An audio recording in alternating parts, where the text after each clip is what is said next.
Welcome back, everybody, to Mac Stories Unwind. I'm John Voorhees, and with me is Federico Viticci. Hey, Federico. Hello, John. How are you? I'm doing really well, and I'm doing really well today because for the last 3 weeks, you've basically made my job easy. I haven't had to do a lot of prep for Mac Stories Unwind because today is going to be the third part of your big surprise. We started off 2 weeks ago, or I guess 3 weeks ago now, with the revelation that you were doing Switch emulation. Yes, and ripping my own games, my own your own cartridges games. and digital downloads. You were doing backups of the games you own. Yeah, and my saves and everything. So transferring those games to a PC. Correct. That was part one.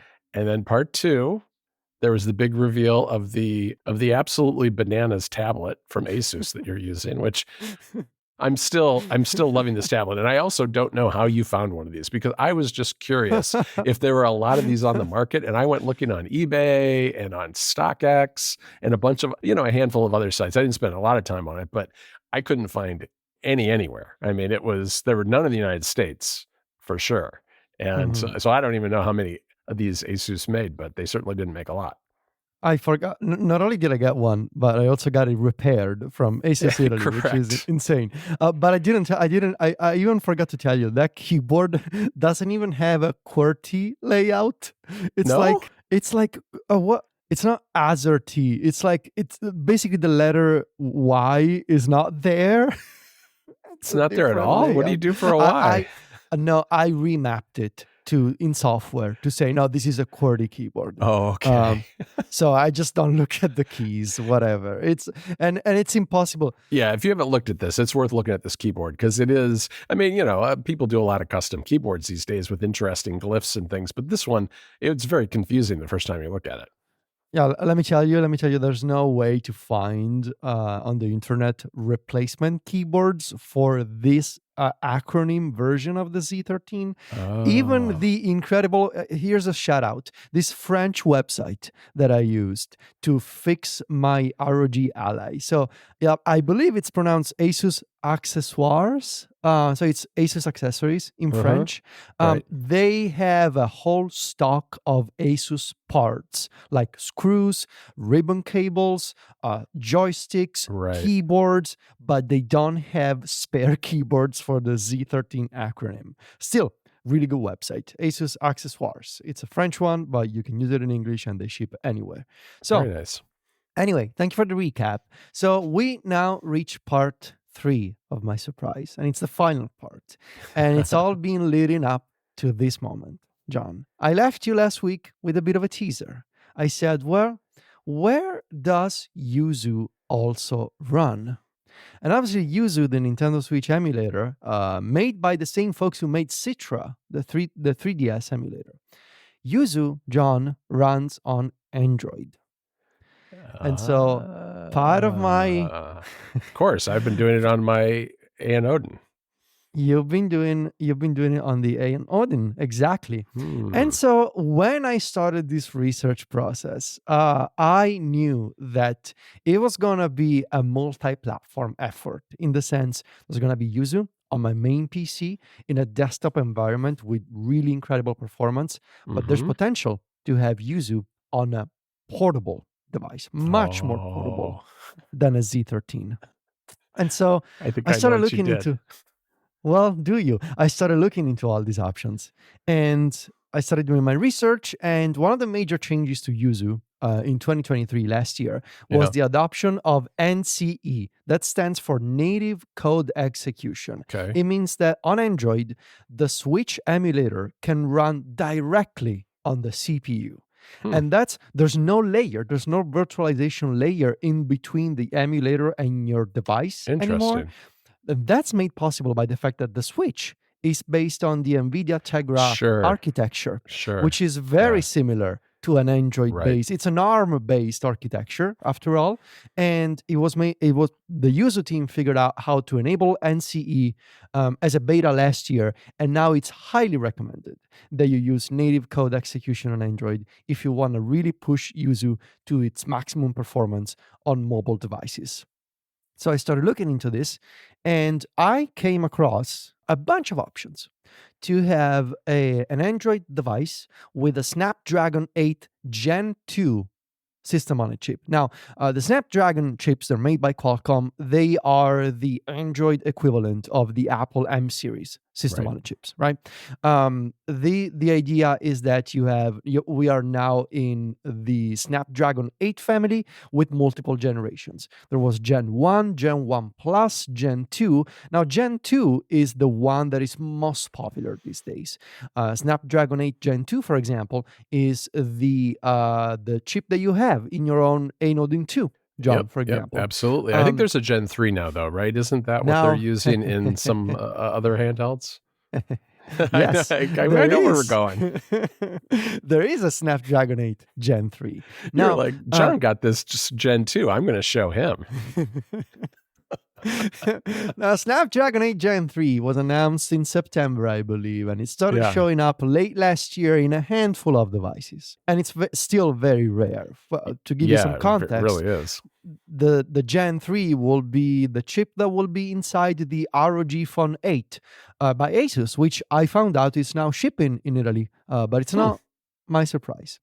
So the difference between the Snapdragon 8 Gen 3 and the Gen 2, they seem pretty similar, right? They are both based on this 4 nanometer process by Qualcomm, even though there are some interesting changes. I'm gonna give you some links, John, for the show Okay. notes that we can include. Qualcomm has did some reshuffling of the cores. Like the total core count between the Gen 2 and the Gen 3 is the same, but there's like more emphasis on the middle tier of the performance cores. They are clocked higher on Gen 3 than Okay. Gen 2, but the real difference is the GPU. So the GPU inside the Snapdragon chips is called an Adreno. That's Adreno, Adreno. The Adreno GPU. The Gen 3 has Adreno 750, and Gen 2 had Adreno 740. This bump in GPU equals a 25% gain in performance for the GPU. So with all this information, I started looking. And I started thinking, well, what if I can set up Yuzu on my PC on the Z13 and I can play games there? Right. But for more portable situations, like let's say that I don't want to get out of bed and I don't want to bother Silvia with a really loud fan. Is there room for something much smaller than a Z13 that I can use like a handheld? And I knew that I wanted to have the best that the market could offer at the moment. And so we go back, John, to many, many months ago in an issue of Mac Stories Weekly, when, if you recall, or maybe it was the monthly log, I mentioned an adapter made by a company called Red Magic. Oh, right. Oh, wow. Yes, I have this adapter myself. You do have that adapter. Now, Red Magic, we made fun of it at the time. It's a company that makes gaming phones. They're Yes. well known for they have their standard line of phones, the Nubia phones, and they have their Red Magic line of gaming phones. And essentially, John, for the past month, maybe even more, I have been setting up and enjoying and playing Yuzu in addition to my Z13 acronym on the Red Magic 9 Pro. Wow. Now this is a phone, right? That's the phone. It's an Android phone with a Snapdragon 8 Gen 3. And let me tell you, John, this phone is absolutely wild. It has flaws, and I absolutely love it. I think I maybe love the weirdness of this phone more than I love the weirdness of the Z13 acronym. Oh, yeah. I've been on the website, and it is. Have you seen the pictures of this phone? I'm going to have to look at it now because I have not. I don't remember. I probably have, but I don't remember them. And so I'm going to prepare you mentally. It's another phone with a bunch of signs and text and shapes painted all over the back of it. I'm just going to say this. This phone has RGB lights and has a fan. There is active cooling in this phone. But yes, okay. So let me explain. All right, here I am at their website. Oh my goodness. This is this is something. So this is a, I believe, 6.8 AMOLED display. Uh-huh. Um, Okay, so roughly the same as iPhone Pro Roughly Max? the same of an iPhone Pro Max. Yeah. Yes. Yeah, this is an AMOLED display.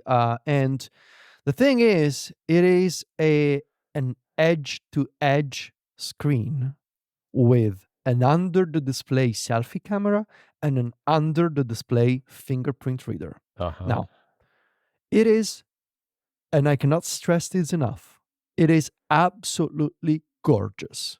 The moment you look at it, the moment you look at a display of that size without a notch, without a cutout Yeah. for the camera, just display, you fall in love with it immediately. You don't want to go back. Like, Hmm. I compare that display to my iPhone. My iPhone looks terrible in comparison. Like Yeah. the visual effect of the edge to edge display is just objectively superior in my Yeah, I can opinion. see It that. I can see that. What's the refresh rate on that screen? Is it like 120? 100, 120, Yeah. 120. It doesn't Huh. top out to 165 like the Asus ROG, but also like you're never gonna run anything on this thing at 165, let alone like I don't even think you can run games at maximum performance at 120 FPS. So really the performance for 120 hertz is more when you're using apps, but Yeah, when really you're scrolling, right. I'm not really using this phone for apps, you know, I'm using this phone for Right. games. Right. Right. Um, Right. so the fingerprint reader is pretty good under the display. Like on other Android devices, it shines a light under your finger. You place your finger on the screen and it reads your fingerprint. The selfie camera sucks. The selfie camera is really bad. But if you're getting like it's all blurry and Sure, it's going yeah, it's through an OLED display. That's probably it's why going Apple through that's it's why going Apple through a hasn't done film, right? it. Yes, it's going through a film, and that's just a limitation of physics at this point. Yeah. But still, because again, I'm not using this phone for selfies or photos. Sure, sure. It's a gaming device. Think of this as a gaming handheld, like not as a phone. Right. Um, and that the benefit of that approach is that you get all screen, just all screen in front of you. And I cannot, again, I'm gonna repeat myself, it looks absolutely wild. It's fantastic. The design itself kind of boxy, like the iPhone 15 Pro. It's not rounded at all. I really dig it. And of course there's the cooling system, You know, which is the star of the show. what I was going to mention, and I wish I could remember what the name of this account is on Threads and Instagram, but there's this account that I follow that does all these mock-ups of very kind of cyberpunk looking Uh-huh. hardware. Do you know the one I shared with you maybe a few weeks ago or a month ago? And Maybe. I'll find it and put it in the show notes, but it reminds me of that because you're right, it's very boxy, it's very angular, Yeah. it's got all kinds of letters on it, and, you know, it says '09 and Red Magic, and Yes. it's got little geometric shapes and hash marks and all this Yep. stuff on it, so it Yep. looks a little bit like it came out of Star Wars or something. Yes, it looks like a phone out of Star Wars. This episode of App Stories is brought to you by Club Mac Stories. If you're listening to the show and you haven't tried Club Mac Stories before, we would love you to give it a whirl. There are 3 different tiers. There's the traditional Club Mac Stories that's been around since 2015. And with that, you get the Mac Stories weekly newsletter, which comes out around 50 times a year, weekly, with all sorts of apps, automations, and other writing from the team. There's a monthly newsletter called the Monthly Log. Both of those newsletters can be delivered by email or you can read them on the web. Plus, you get access to free downloads like an ebook version of Federico's annual iOS review, and you get Mac Stories Unwind, this very show, delivered early and ad-free. If you step up to Club Mac Stories Plus, you get a bunch of other things. You get to be part of our Club Mac Stories Discord, which is a vibrant and active community of people talking about automation, movies, TV, apps, Apple, all kinds of different things. Plus, you get advanced search and RSS for our web app, where we have all the content from the newsletters, as well as exclusive stories that Federico and I write. And then finally, if you join Club Premiere, you also get App Stories Plus, which is an early version of App Stories that's extended and delivered ad-free every single week. And each of those tiers, as you step up, include all of the perks of the tiers below it. Oh, and you know what? I should mention too, if you're a Club Mac Stories Plus or Premier member, you also get access to a growing number of app and service discounts that are available on the club website. All right, everybody, thanks for listening to my pitch. Just go to club.macstories.net federico.com/plans to learn more and sign up for a monthly or annual plan. So let's talk about the star of the show here, which is performance. Okay. This phone has incredible performance. It's wild. I'm going to give you some numbers in a few minutes. But this performance is made possible by a couple of things. Of course, the Snapdragon 8 Gen 3 that I just mentioned, that really helps. It also helps that you have 16 gigs of RAM in this device. And if you want to, you can... So I discovered this is something that modern Android phones can do. You can extend the RAM in settings. So you can trade some of your storage space for extra RAM. So you can convert physical storage into RAM. Now, I don't think it's really necessary anymore to do that with phones that have 16 gigs of RAM. No, probably not. The A and Odin has this too, but it's really for the model that only has 8 gigs of RAM. Exactly. You really want to do it for models that have, less than 8 gigs of RAM or even 8 gigs of RAM. I don't think it's necessary for mine. But if you want to, you can extend up to 12 gigs. I don't recommend it, but it's possible. But of course, the cooling system. So this phone has an active cooling system. It means that there's a literal fan blowing air. Where? Of course. Well, I'm looking at the pictures and they hide it quite well. All right. So let me explain. So there's a vapor chamber inside of this phone, like on modern laptops. Sure. So the air intake is at the bottom of the phone. Okay. So you have these vents. You have these two vents. One at the bottom. So if you're holding the phone in landscape, one is at the bottom left and the other is in the upper left corner. Cold air is taken in from the bottom of the device. Hot air is blown out at the top of the device. So this is on the long side of the device? This is if you're this is on the so if you're holding it in portrait, right? Yeah. Imagine upper left intake, upper right air goes out. Okay, so it's the top of the phone. It's the top of the phone, but if you're holding it in landscape, which is what you're gonna do, right? If you're playing video games, you basically have hot air going, where your, say, index finger would be if you're holding it like a console, right? So imagine that you're holding this with your index finger on a shoulder button. That's kind of close to the air going out. I see. Are you blocking the vents with your hands when you play? No, you're not. No, you're not. No, you're not, because it's not right there at the edge. Right there at the edge, there's something else that I'm going to mention in a few minutes. Okay. So you have a cooling system, and this makes all the difference in the world.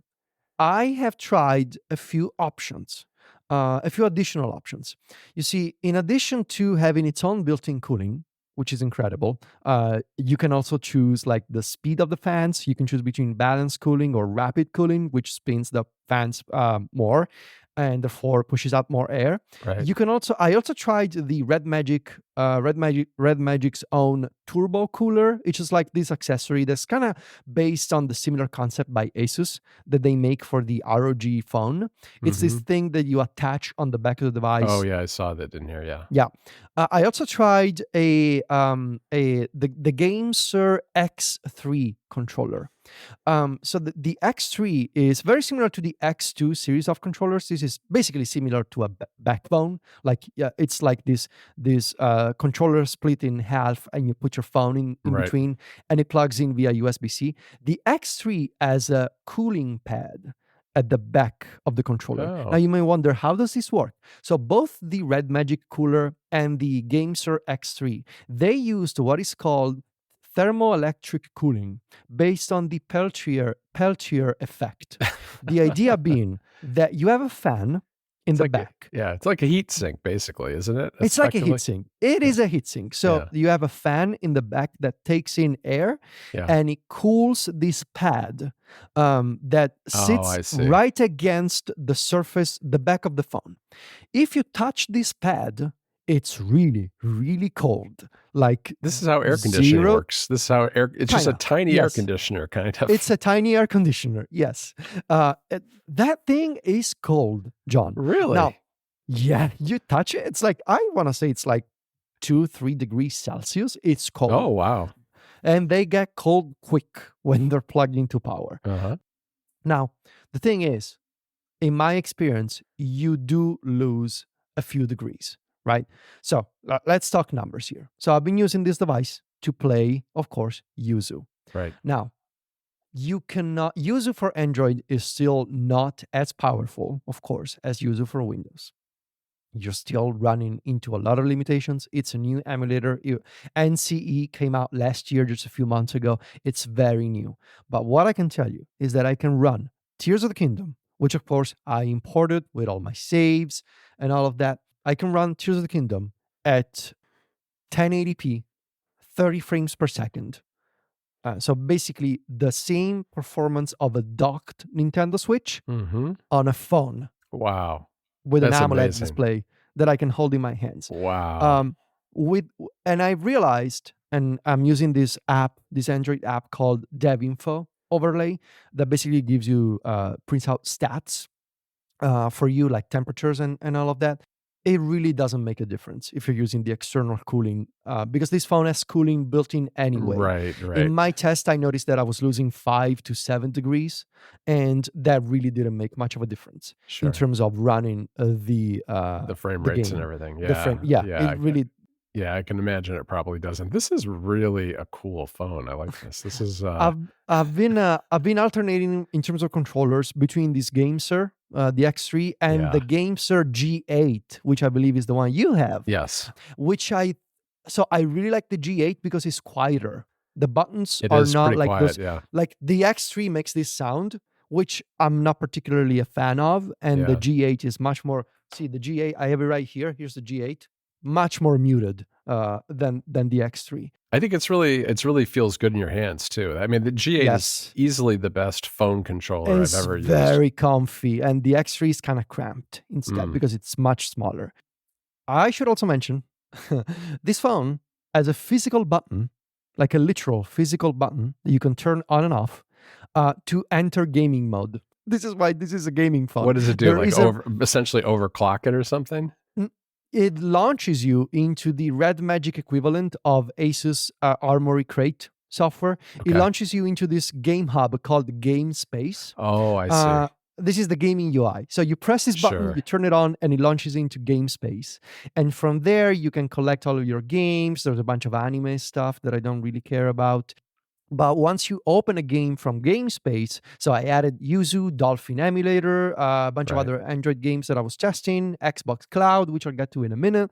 From there, then you start the game. At any point, you can invoke a GameSpace overlay that lets you, for example, overclock the CPU and the GPU. And of course, to get maximum performance in Yuzu, I'm using the so-called Diablo mode.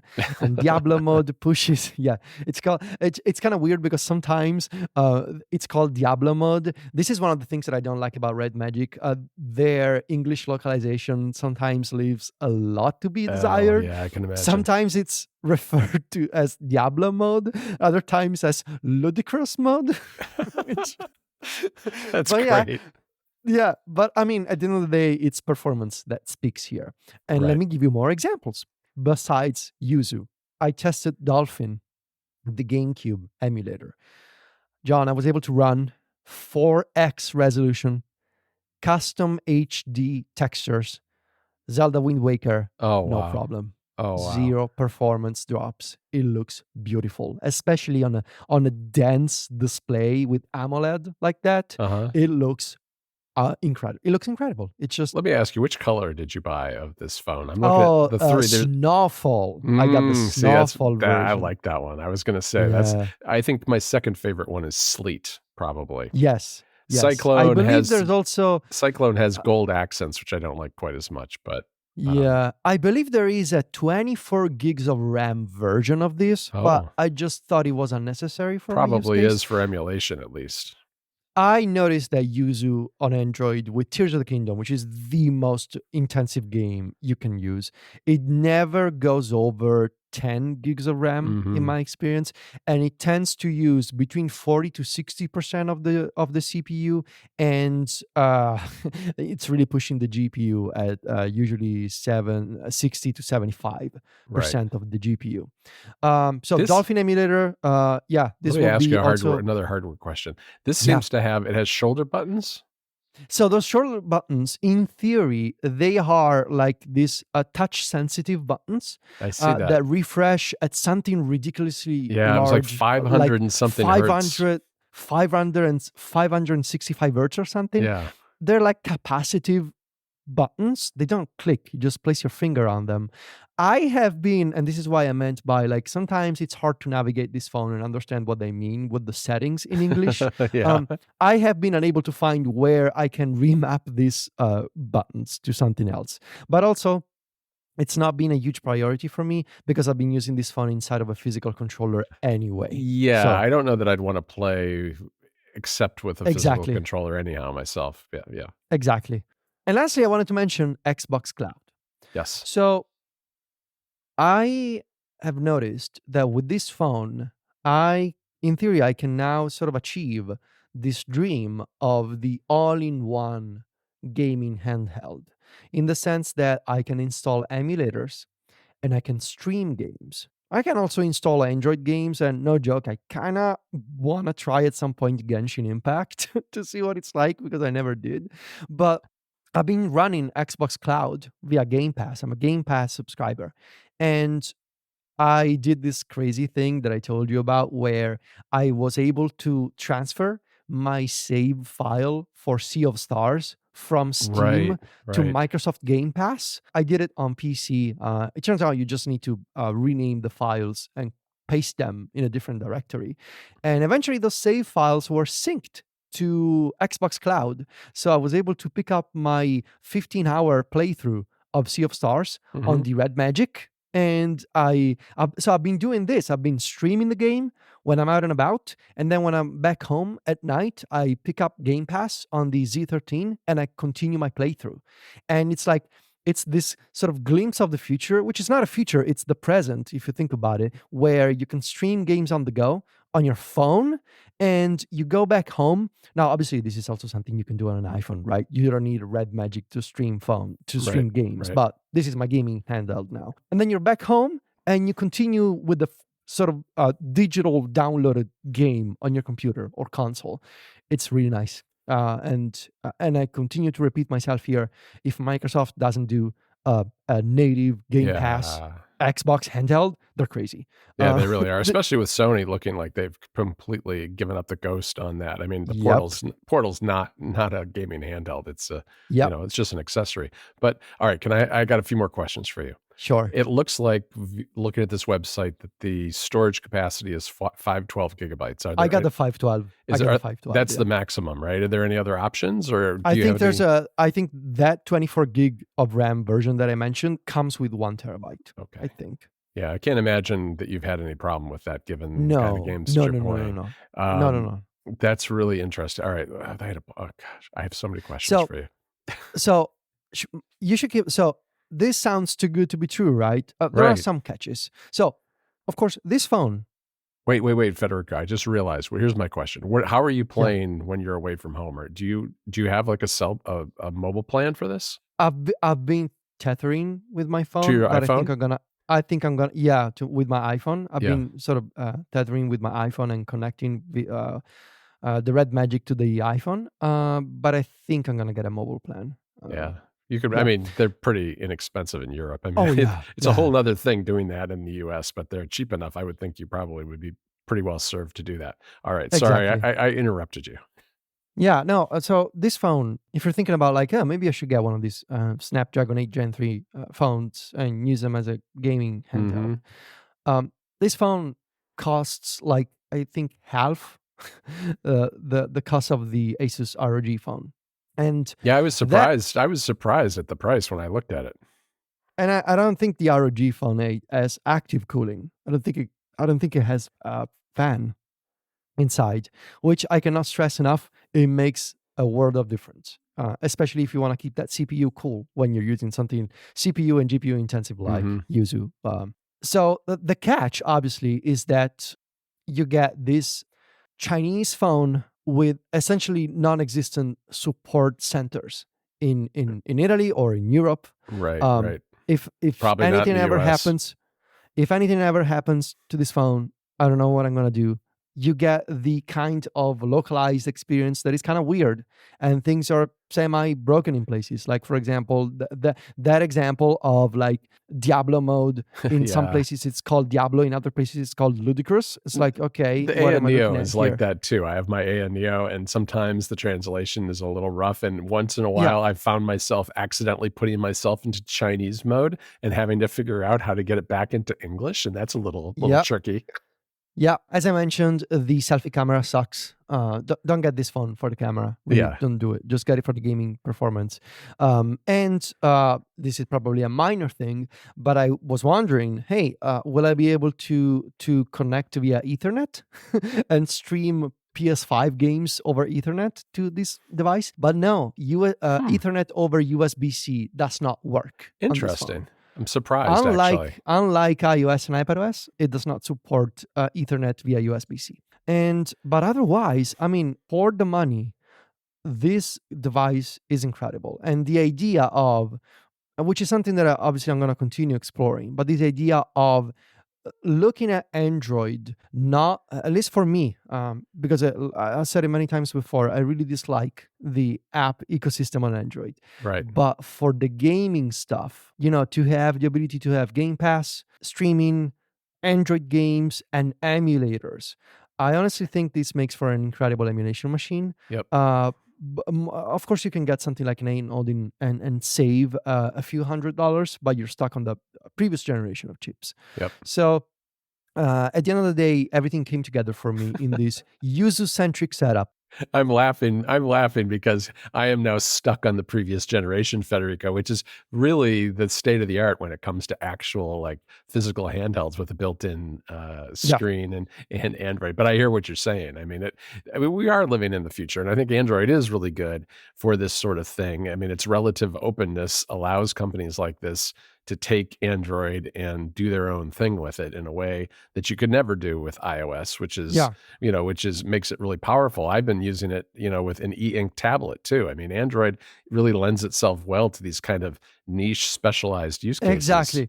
I think that what Android does well is it's a nice OS if you want to experiment with form factors that, from our perspective, Apple is likely never gonna do. Like, Apple is never gonna do a gaming iPhone with a fan inside. They're never they're never gonna do that. Right. Maybe they don't need to. But also, this whole conversation is right on the cusp of Apple's announcement of side loading in Europe. So who knows what will happen if maybe a year from now we'll be talking about a native version of Yuzu for iOS that you can use in Europe. I don't know. And I'll have my EU Apple ID. I can see that coming. You're gonna pay me back for the US stuff I've done for you. Yes, I'll be your big EU buddy. My big EU buddy, yeah.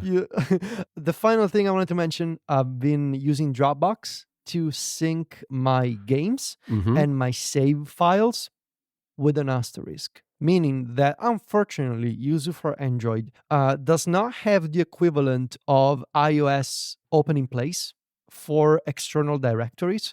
So it's like you can go there in Yuzu for Android and say, hey Yuzu, I want to use this Dropbox folder to store my save files. Maybe the Yuzu team should look into that, but right now you got to use the Yuzu directory. And believe me, Android is not what it used to be in terms of openness. You cannot just go into system directories anymore. And for example, you cannot copy and paste files in between protected directories, like the storage of apps like Yuzu. Right. So I've been using this setup where I use this utility called Folder Sync Pro, that automatically syncs my save files from Dropbox to my Android device's local storage. And from there, I need to do a manual import in Yuzu for Android. Have you run into conflicts yet? I can imagine. No, because if I knew, like last night I was playing Zelda on the PC and I want to pick it up today on the phone, I just gotta do open Yuzu. The folder is already synced, right? So I can just say import save, point it to a zip file, and that's it. And then when I'm done playing, export to zip file, and then I gotta do the whole dance again on the PC, which is why I was looking into automating this workflow with Hazel. That's why I Oh, was you were asking me about Hazel the yeah, other I day. was Yeah. asking you about Hazel a few days ago because I want to streamline this cross-platform Right. save syncing workflow with Hazel on the Mac. But ideally, the Yuzu team should just have Dropbox integration built into the app or Right. something, or just let me use a different directory for the save files. But to sum it all up, this is incredible. Like Oh how yeah, it sounds great. you can emulate consoles on a Mhm. phone in your hands. Like because I still don't understand, right? A tablet, it's like a laptop, right? Right, right. And it's not maybe as revolutionary anymore, but on a phone, man, to run like a Nintendo Switch or like a PS2 or a Mhm. GameCube at 4 times the resolution on a phone. We're living in the best times if We you're really into are. this We're sort of living in the stuff. future. We really are. And I feel like one of the things I want to talk to you about at some point too is how what we're doing in terms of streaming games locally on our local network, whether it's from an Mm, Xbox, a PS5, a Switch, or via the cloud or whatever it happens to be, because I've been experimenting with that more and using some of these tools like PS Play or Chiaki and all the other different apps out there, and there's a lot of breadth in terms of their performance, mhm. and even with a very fast home connection, I still run into problems sometimes, but it's getting there. I feel like we're right on the cusp of being able to just basically have a screen with us wherever we are, at least when you're at home. It's a little harder when you're, out in the world and you don't know what the network speed is going to be like. But at least if you have a good solid connection at home, we're getting to the point where you could just kind of be wherever you are and use whatever screen you want. Yeah, yeah. It's So very there you cool. go, John. Well, And with this, I am officially done with surprises for now. wow. Well, you know what? I have a surprise for you, but I'm not going to tell you. I'm not gonna tell you, It not never today. ends. Yeah, it It never never ends, it never ends. ends. I got something for you next week. It's not as bananas as this. It's not a three-parter, but I will warn people of that. But I have been working on something and I'll reveal it very soon. But this has been a great surprise, Federico. I'm amazed. I can tell that this was an extraordinary amount of work for you over the holidays. It's good that you Yes. had a couple of weeks off from having to do podcasts and newsletters Yeah. and all of that, because I don't think you would have been doing a lot of writing or talking during that No, time. no, no. It took a lot of research and a lot of experimentation to get it Definitely, right. Also, definitely. I forgot to mention when you install Yuzu on Android, you gotta manually find your GPU drivers. Google is your friend. So if you're interested in this phone, just Google Yuzu Android drivers. You'll find what you're looking for. Yeah, well, this is part of the thing. There's so much of this kind of complexity and Yeah. there's still a lot of you have to be willing to really Yes. You dedicate you some gotta you time to gotta this kind be of thing. you gotta be that person. If You you are do, that you really person, do. you know you are. And yeah. All right, Federico. Well, thanks for the big surprise. I've really enjoyed this series. You've not only Thank made my you. life easier, but I think you've really come up with a great one this time and really entertained me and hopefully everybody else. You can find us over at macstories.net.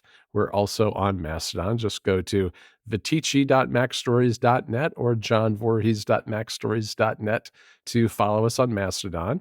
And we're on Threads and Instagram, where Federico is at Vitici. That's VITICCI. And I'm at John Voorhees. JOHNVOORHEES. Talk to you next week, Federico. Ciao, John.